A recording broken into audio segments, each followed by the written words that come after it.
deep within the silent and shadowed stone walls of the Cathedral of St. John the Baptist in Turin, Italy lies a mystery that has baffled the sharpest minds for centuries.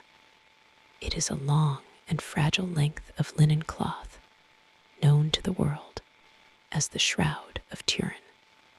This ancient textile bears the faint and ghostly sepia imprint of a man who has suffered the most agonizing physical torture imaginable, including the brutality of Roman crucifixion.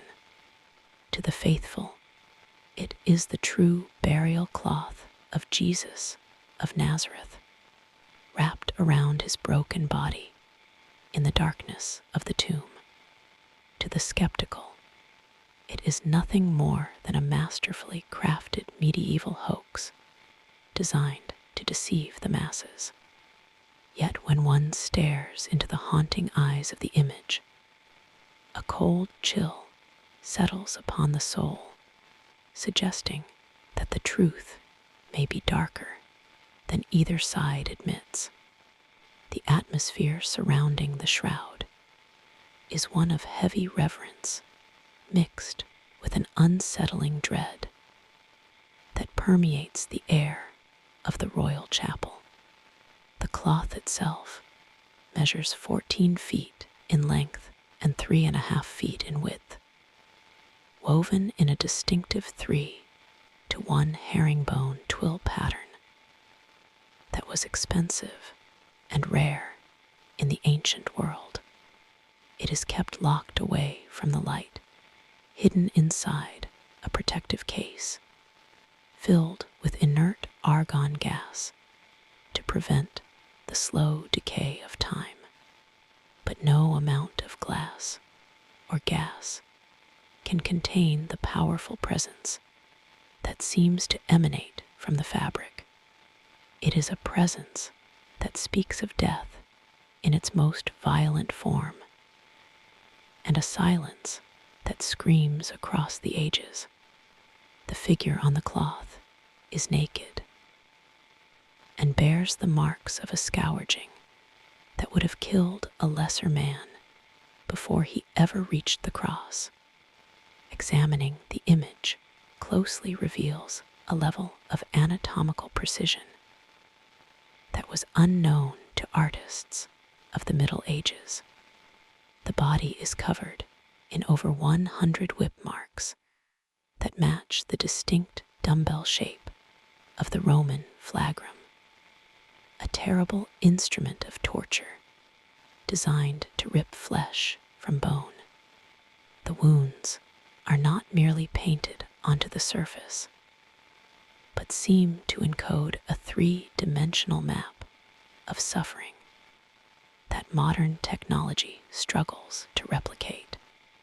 The shoulders are bruised from carrying a heavy beam, and the knees are damaged as if from repeated violent falls upon hard stone.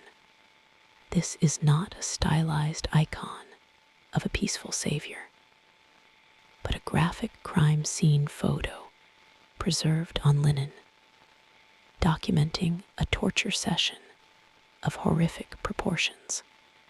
The head of the man on the shroud tells a story of specific mockery and pain that aligns with the gospel narratives, yet exceeds them in graphic detail. There are puncture wounds encircling the scalp, consistent with a cap or helmet of thorns, rather than the polite circlet often depicted in Renaissance art. Blood flows in distinct rivulets, responding to gravity as it would on a living man. And then, as post-mortem oozing on a corpse, the face is swollen with a broken nose and a bruised cheek, indicating a severe beating. One eye is nearly swollen shut, yet the expression remains one of majestic and terrifying peace.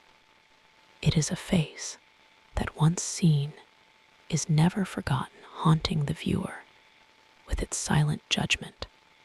Perhaps the most chilling detail regarding the anatomy of the figure is the placement of the nail wounds. For centuries, Christian art depicted Jesus with nails driven through the palms of the hands. However, the shroud shows the puncture marks clearly in the wrists, specifically in the space of distot. Modern medical science confirms that a nail through the palm would rip out under the weight of a body, but the wrist would hold. This physiological fact was not understood by medieval forgers or artists who universally painted palm wounds. This discrepancy suggests that whoever created this image possessed knowledge of crucifixion mechanics that had been lost for 1,000 years. It is a detail that whispers of authenticity in a language only surgeons understand. The history of the shroud is as fragmented and mysterious as the image itself, disappearing and reappearing throughout the timeline of human history like a ghost in the fog. Some historians believe it is the same cloth known as the image of Edessa or the Mandylion, which vanished during the sack of Constantinople in the year 1204. It is rumored that the Knights Templar, the secretive and powerful warrior monks, took possession of the cloth and worshipped a mysterious bearded head in their secret rituals. If true, this connects the shroud to a legacy of blood, fire, and persecution. The Templars were burned at the stake for their heresy, and their secrets turned to ash along with their bodies, leaving a gap in the timeline that historians struggle to bridge. The documented history of the shroud begins in the mid-14th century in the small French village of Liary. It was owned by a knight named Geoffrey de Charny, a man of high standing who wrote the book on chivalry.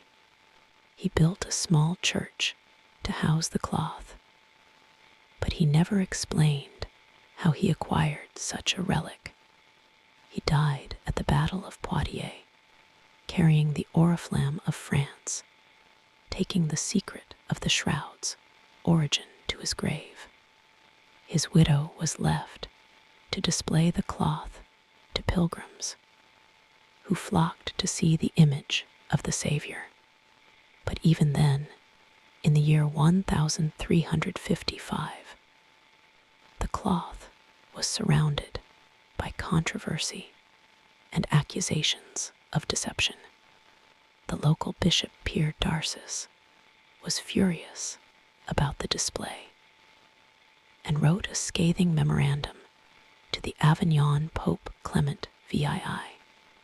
In this document, which survives to this day, the bishop claimed that the cloth was a clever forgery painted by a human artist.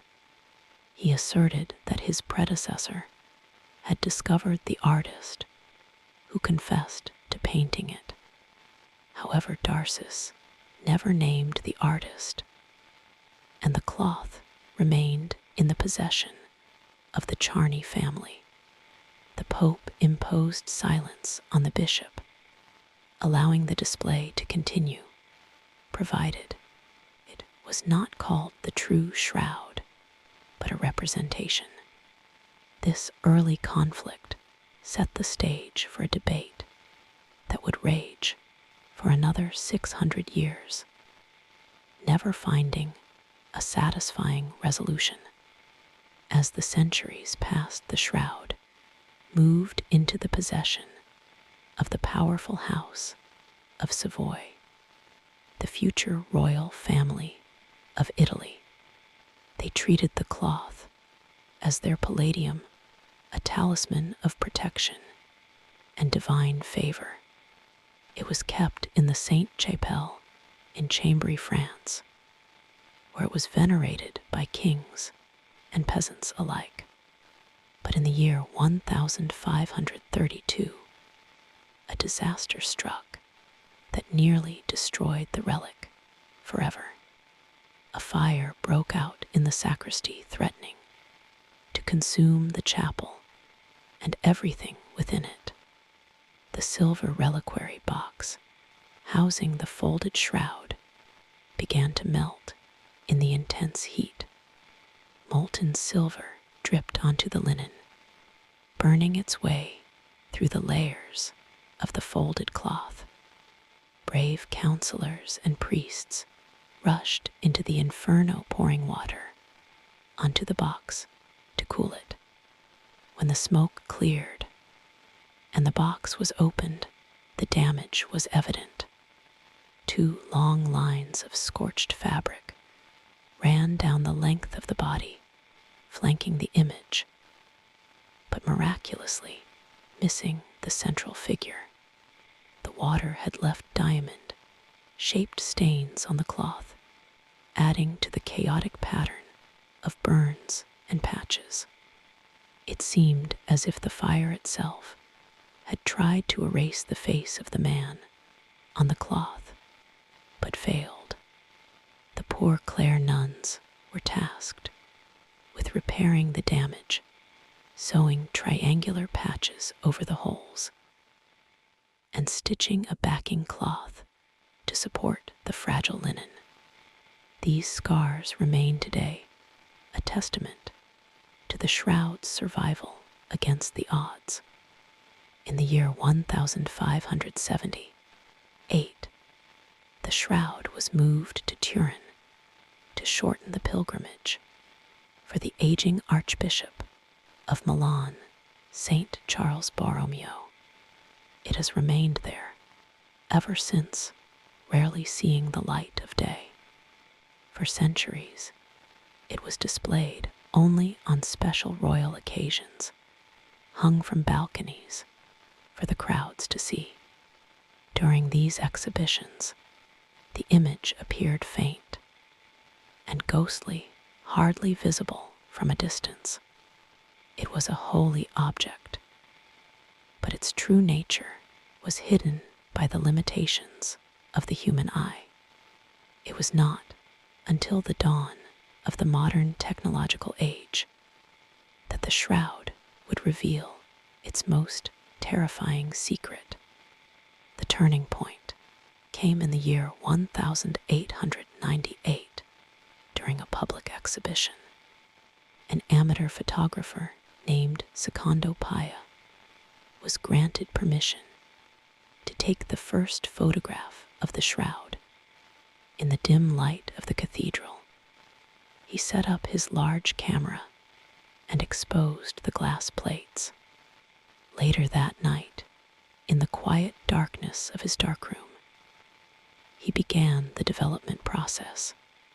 As he peered into the developing tray, he almost dropped the heavy glass plate in shock. What he saw emerging on the negative was not the faint, blurry ghost he had seen with his eyes, but a sharp, realistic, positive image of a man's face. Secondo Paya realized that for the image on the glass negative to appear as a positive, the image on the cloth itself must be a negative. This was impossible. The concept of photography did not exist in the Middle Ages. Yet some unknown medieval artist had supposedly painted a perfect photographic negative centuries before the camera was invented. The face revealed in the negative was majestic, commanding, and terrifyingly real. It showed details of the wounds, and the facial structure that had been invisible to the naked eye for hundreds of years. This revelation sent shockwaves through the scientific and religious communities, transforming the shroud from a medieval relic into a modern mystery. Accusations flew immediately. Skeptics claimed Paya had doctored the photos, but subsequent photographs in 1930, one by Giuseppe Enri, confirmed the phenomenon. The resolution was even higher, revealing scourging marks and blood flows with microscopic precision. The scientific world could no longer ignore the cloth. Anatomists, forensic pathologists, and chemists began to clamor for a chance to examine the linen. They wanted to know how an image could exist on the very top fibers of the thread without soaking through. They wanted to know why the blood was red and why there were no brush strokes. The haunting of the shroud had moved from the spiritual to the empirical. In the early 20th century, a French surgeon named Pierre Barbet conducted gruesome experiments to understand the pathology of the image. He crucified cadavers to test the nail placement and the angle of the blood flow.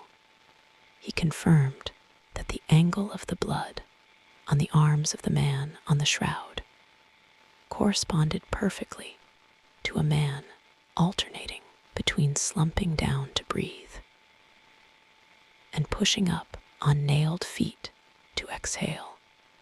This specific agonizing dance of death was accurately recorded on the cloth. Barbet's findings suggested that if this was a forgery, it was created by someone who had studied the physiology of crucifixion by actually crucifying people. The mystery deepened in the year 1978 with the formation of the Shroud of Turin Research Project, or STURP.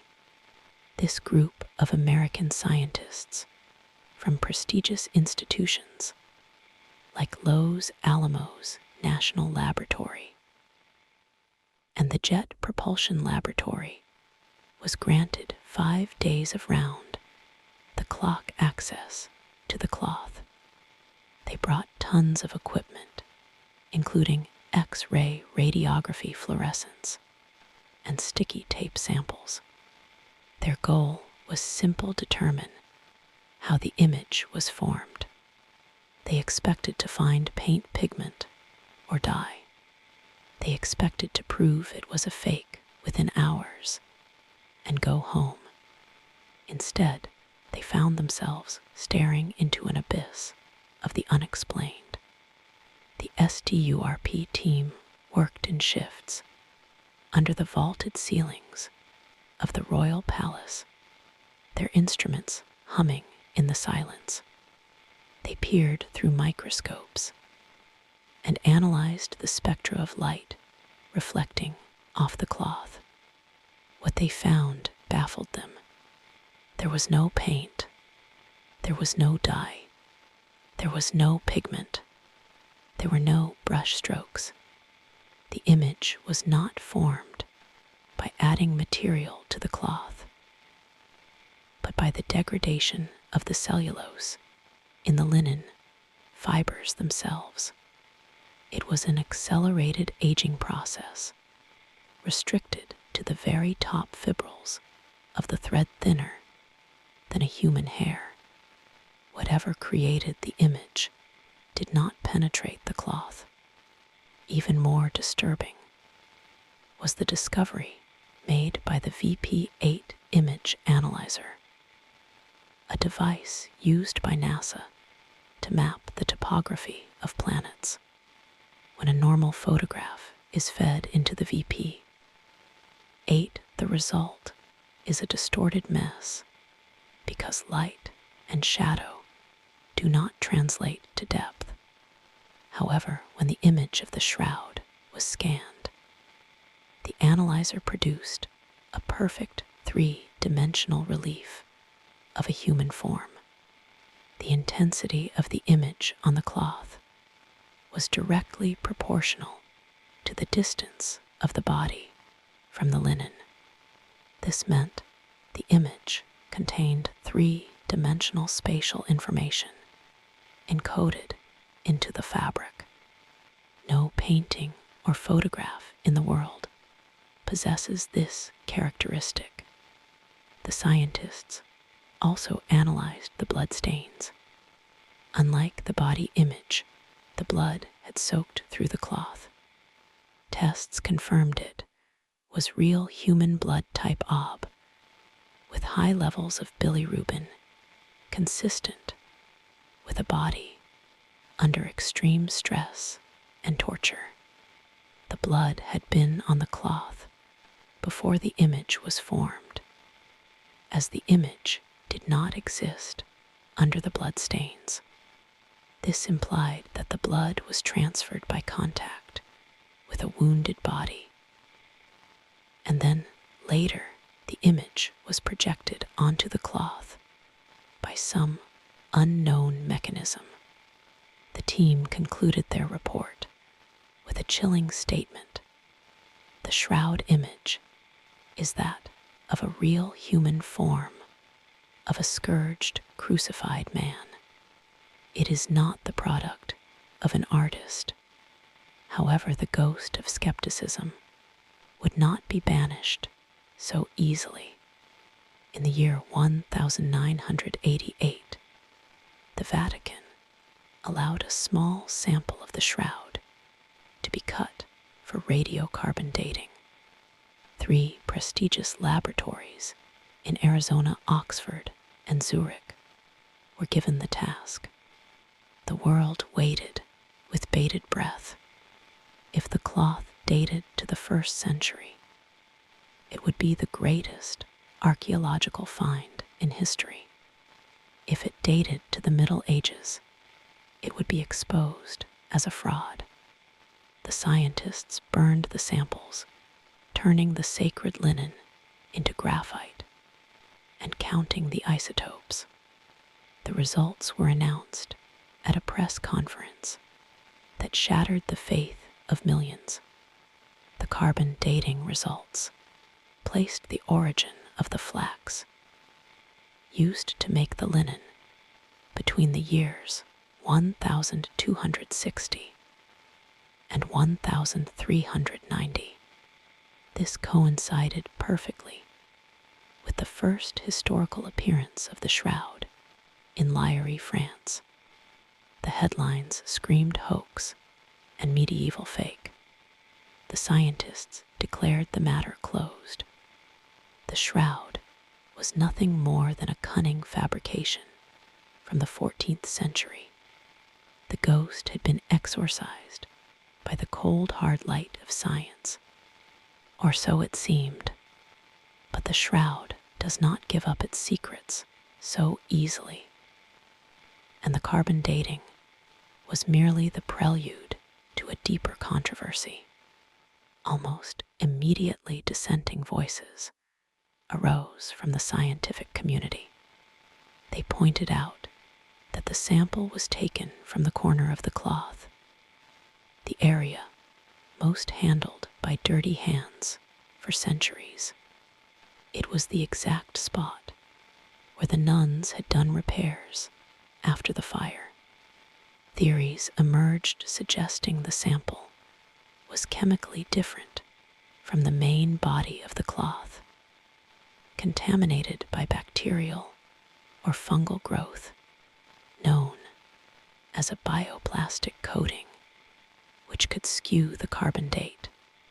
Others suggested that the fire of 1532 had altered the carbon content of the linen. The debate shifted from the image to the validity of the sample itself. A particularly compelling theory involves invisible reweaving.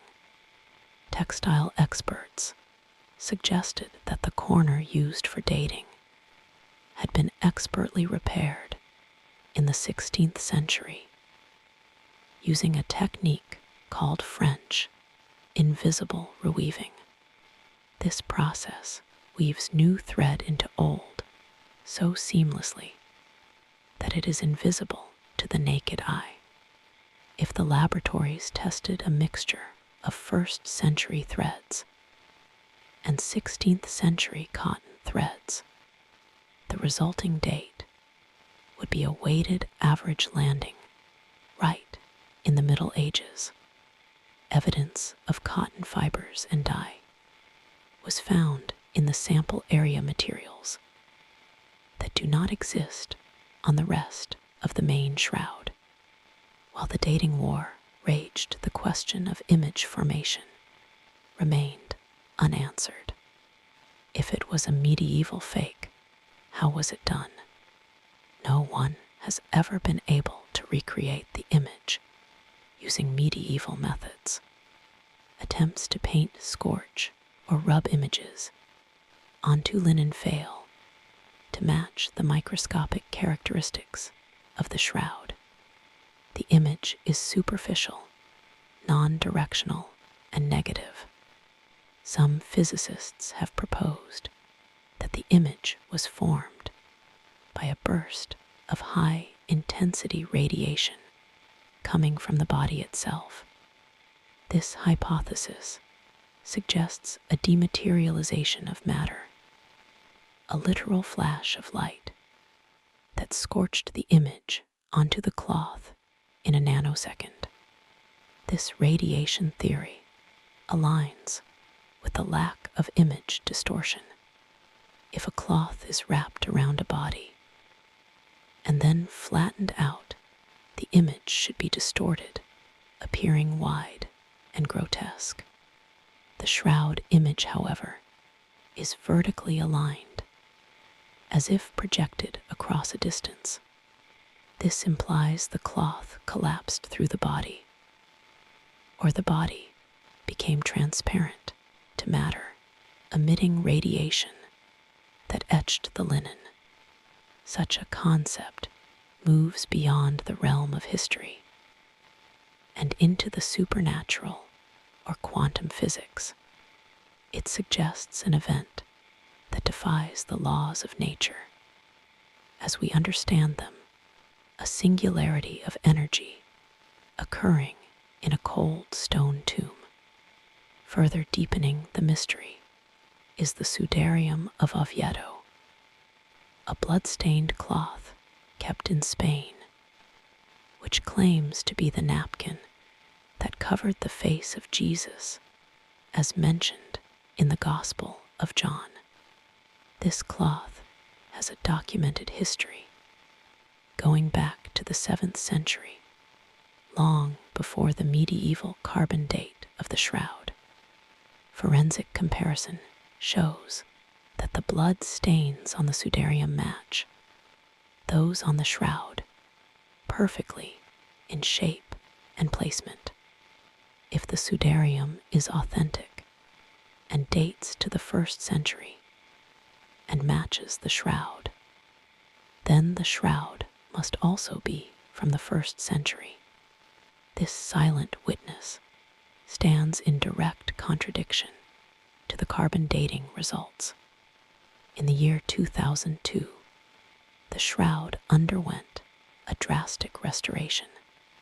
The patches from the 1532 fire were removed, and the backing cloth was replaced. During this process, the backside of the shroud was revealed for the first time in centuries. Faint images were found on the reverse side, confirming the complexity of the object. But the restoration also stirred anger among researchers, who felt that important data might have been destroyed or contaminated.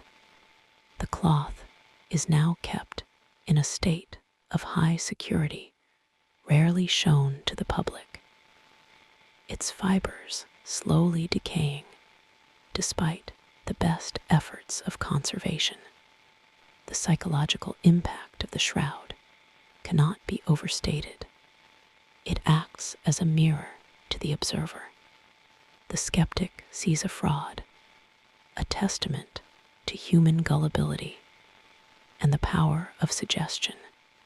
The believer sees the face of God, a silent witness to the resurrection. But for the open-minded observer, standing in the middle, it represents a terrifying possibility. What if the stories are true? What if the man on the cloth really did suffer that level of torture?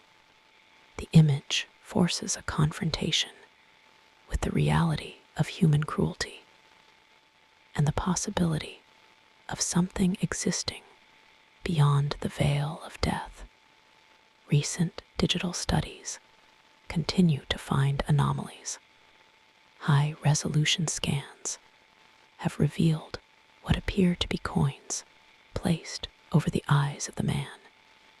These coins have been identified as lepton coins minted by Pontius Pilate in Judea around the year 29 AD. The misspelling on the coin, visible in the digital enhancement, matches rare misspellings found on actual coins from that era. A medieval forger would have needed a microscope to include such details that would remain invisible for hundreds of years. It is another piece of the puzzle that simply does not fit the hoax narrative. The debate remains gridlocked. The carbon dating stands as a fortress for the skeptics, while the medical forensic and image formation evidence stands as a fortress for the believers. There is no middle ground.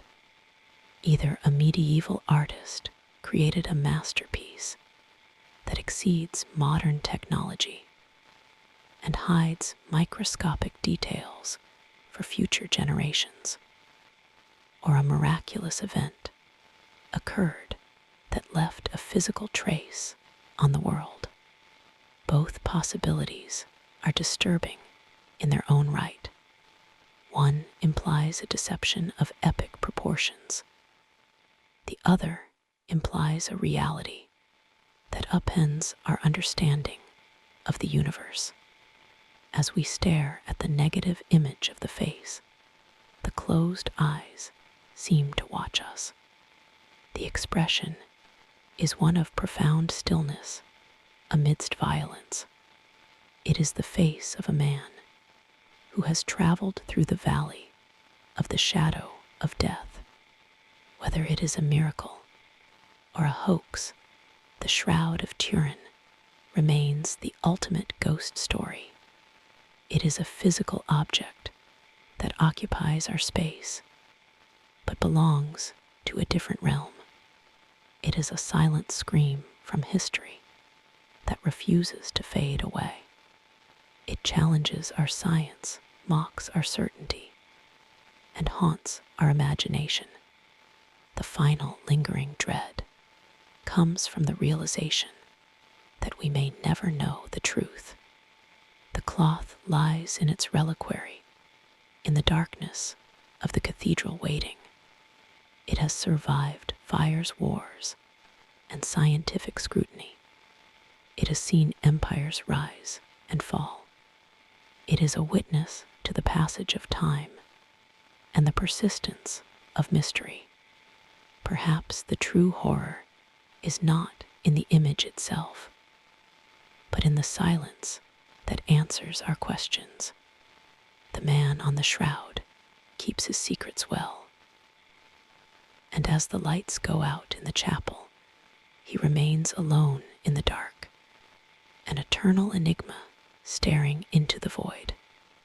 In the end, the Shroud of Turin serves as a Rorschach test for the human soul. It asks us what we are willing to believe and what we require for proof.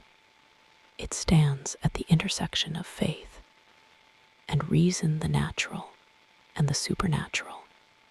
It is a ghost that can be touched, a phantom that can be photographed, and until the final trumpet sounds or the fabric turns to dust, it will continue to haunt the corridors of our history, reminding us that there are things in this world and the next that we simply cannot explain.